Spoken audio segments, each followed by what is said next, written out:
This is Dan Dix here, reporting for Press for Truth. We're here in beautiful Acapulco, Mexico, and I'm joined by the one and only Richard Gage of Architects and Engineers of 9/11 Truth. Now, a lot of viewers of this channel, I'm sure, are already well aware of your work, but what they may not be aware of is the fact that there is some new developments when it comes to 9/11 Truth. I mean, you've got some new information coming out of the University of Alaska. You're teaming up with the one and only Dylan Avery, who made loose change. These are some huge developments coming down the pipe. What can you tell the viewers about some of the latest that they can expect in 9/11 Truth? Yeah, thanks, Dan. Awesome to be here with you. Here at Acapulco the other day, I presented the latest evidence about Building 7 and the destruction of the 3 World Trade Center skyscrapers on 9/11. Well, the third tower, which most architects know nothing about, has now been reviewed by the University of Alaska in a 4-year, $300,000 study as to find out, well, how could it have really come down? Could it have come down by fire? According to NIST, the National Institute of Standards and Technology, who told us that this building came down due to office fires. Now, no skyscrapers ever collapsed due to office fires before 9/11. Of course, on 9/11, then we have 3. So it's a huge problem. I mean, if Building 7 could come down at free fall acceleration, straight down, uniformly, symmetrically into its own footprint in under 7 seconds, just like the old hotels in Las Vegas, which are controlled demolitions, then we have a problem with how these similarly designed, hundreds of them, buildings could behave in an office fire. And these were not huge office fires. They were relatively small, few, and scattered in this building, which came down, by the way, at 5:20 in the afternoon after the Twin Towers had come down. No plane hit it. So we have a huge problem. Well, Professor Leroy Hulsey, one of the top forensic structural engineers in the country, and his team of PhD researchers analyzed this over this period of time with thousands of donations having made this possible from our supporters all across the country and around the world. So what did they find? They find that NIST's assumptions were false, and they've basically proven that they're fraudulent, many of them. Their input data, false, I would call it fraudulent. And they found that this building could not have come down by fire, as NIST told us. Us being the architecture and engineering world, basically, at the time, most of whom knew nothing, by the way, about World Trade Center 7. We find that as we go around conferences. They also found that it was not a progressive collapse, this building. In other words, starting in one local area, i.e. column 79, after a progressive collapse of floor 13 onto 12 and so on for 9 floors, and then leaving column 79 unbraced so it buckles, and then they say the entire east side of this building collapsed in on itself, and then this instability traveled laterally across the building, football field sized building, in just seconds. 400 structural steel connections failing every second, if you count them up. And if you watch the computer model, it's absolutely ludicrous. So Professor Hulsey finds, inputs all the same data in the SAP 2000 and Abacus model computer software, structural engineering modeling software, and they find that no, they couldn't get this building to fail anywhere near what NIST manipulated in their model. What did they find? They find that it would tip over even if you took out 3 or 6 columns. It would begin to tip over, as you would imagine. They had to, in order to produce the failure that we see on the video of the destruction of this building that night, they had to take out all the columns on at least 8 floors virtually at once. Then the building falls just like you saw in the video, proving basically that this was a controlled demolition because the only way you can remove those buildings is with explosives, those columns. So would you say this is probably the biggest smoking gun moving forward? And what do you think when this information comes out it might do to the official narrative of what happened on 9/11? Yes, and the draft report came out in early September, and we had an open period of comments from structural engineers all around the world and others, and those comments are being incorporated right now into a final report, which will be issued in about a month. So very exciting time for the 9/11 Truth Movement.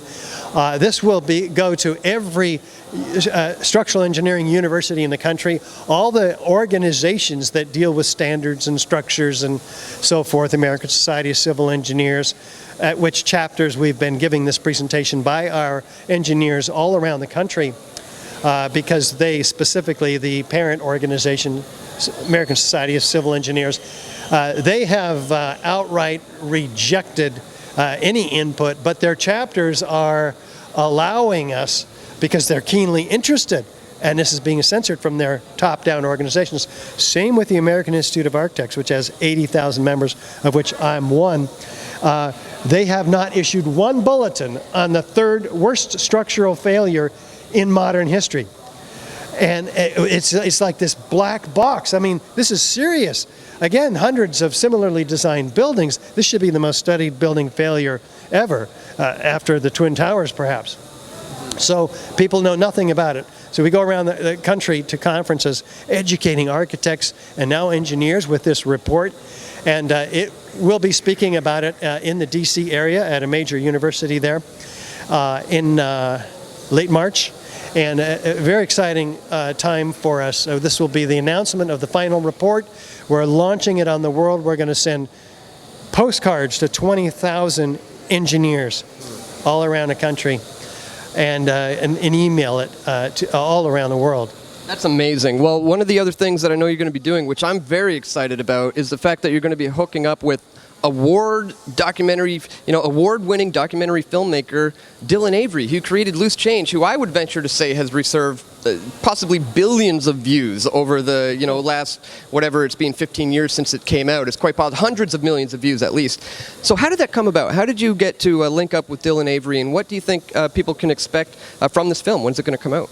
It's exciting. Our supporters have raised $20,000 to support Dylan, who now has, since Loose Change 9/11, 4 versions of it, he's created award-winning films like Black and Blue, about police abuse in New York City, and I think elsewhere too.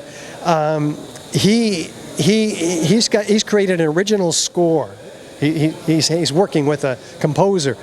This is a high-quality cinematic film. The first, really, or at least the best in the 9/11 Truth Movement, all about Building 7 and how this report came about, which was one of our supporters going to Professor Leroy Hulsey and encouraging the university to study this unprecedented phenomena, the first failure of a high-rise, steel frame high-rise ever by fire. And look at this report. I mean, don't we have a problem? Like we said, hundreds of buildings similarly designed. So this film should go viral beyond the 9/11 Truth Movement echo chamber. We need to get it out there, so we anticipate it'll be shared everywhere. So yes, it'll be on social media within a month, perhaps, certainly within 2 months. And I think it's about time we have something that specifically focuses on Building 7, because I honestly believe that is one of the biggest smoking guns moving forward, and something we really have to hammer home to the people who don't really understand what happened on that day. When you let them know that a third tower fell 47 stories, wasn't even hit by an airplane, that really doesn't make sense, right? Is that kind of why you're focusing on that particular building? Yeah, anybody, much less being a structural engineer, a 7th grader, can understand that 40,000 tons of structural steel is not going to fall as fast as a bowling ball falling out of the sky symmetrically without taking out all the columns at once in the building, which is what the university concluded. It is black and white. It is simple. It is as simple as it can possibly be. And it takes a film, even for structural engineers. I mean, we sent them the report. We sent out 100 copies of this report to every university in the country that offers a structural engineering degree. And we've asked for comments. And this is a fascinating study. And yet, we only got half a dozen replies. So we're very surprised from the draft report. So when the final report comes out, that's it. You know, TikTok, the game is locked. Here is the final report. Now you have to deal with it. It is out there. It'll be peer-reviewed in peer-reviewed journals with an article being written, many articles, by Professor Leroy Halsey. And we're putting all our eggs in this basket right now. That's fantastic. I think it's important moving forward. I know viewers of this channel are going to really be excited to actually see the final report. Where are they going to be able to go to get that, and where should they be signing up to get ready to see the film? Yep. Stay tuned to us, Architects and Engineers for 9/11 Truth. Website, ae911truth.org. ae911truth.org. It'll be right there, right front and center. And sign up for our newsletter so that you can have it come to you by email. All of these kinds of announcements. And just sign our petition while you're at it. Even if you're not a structural engineer or an architect or another engineer, we have 20,000 others supporting them, the 3,000 architects and engineers who are demanding a new investigation. Well, you guys are really at the forefront of this fight. We're going on, 19 years now, and there's not a whole lot of people continuing to press on such as you guys are, and you are leading the charge with some heavy, important information that really could shake up the official narrative.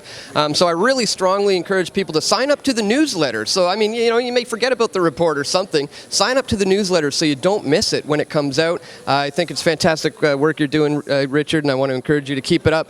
Thanks for talking to us today. Thank you, Dan. Really appreciate it.